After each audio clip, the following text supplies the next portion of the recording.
আজকে আমরা একটা উন্নত বাংলাদেশের স্বপ্ন দেখছি মাননীয় প্রধানমন্ত্রী জননেত্রী শেখ হাসিনার নেতৃত্বে।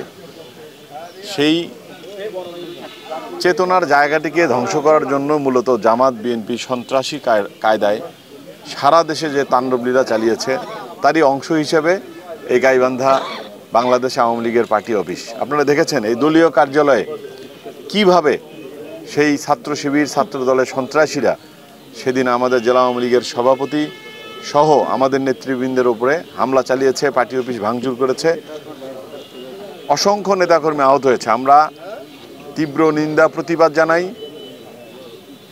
এবং যারা এই হামলার সাথে জড়িত ছিল অবিলম্বে তাদের গ্রেপ্তার করতে হবে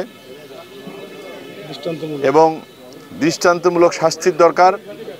আর একটি বিষয় হলো আমাদের সংগঠনকে সুসংগঠিত করতে হবে। স্বাধীনতার চেতনা, মুক্তিযুদ্ধের চেতনাকে তা আঘাত করেছে। এই জায়গায় থেমে থাকার কোনো সুযোগ নেই।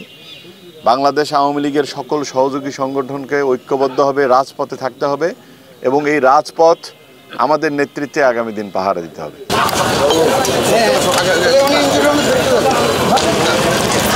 বলতে পারছি না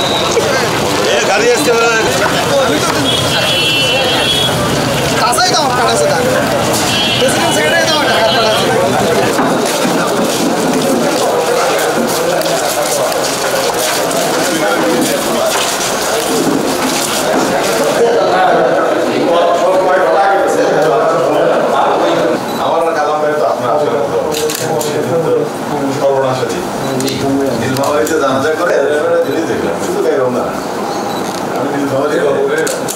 যে গ্রামে জানাজা করলাম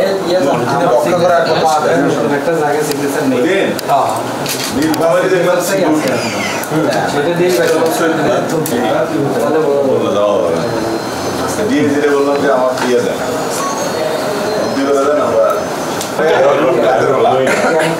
সামনে পিছিয়ে এয়ারপোর্টে যেটা আমি বলি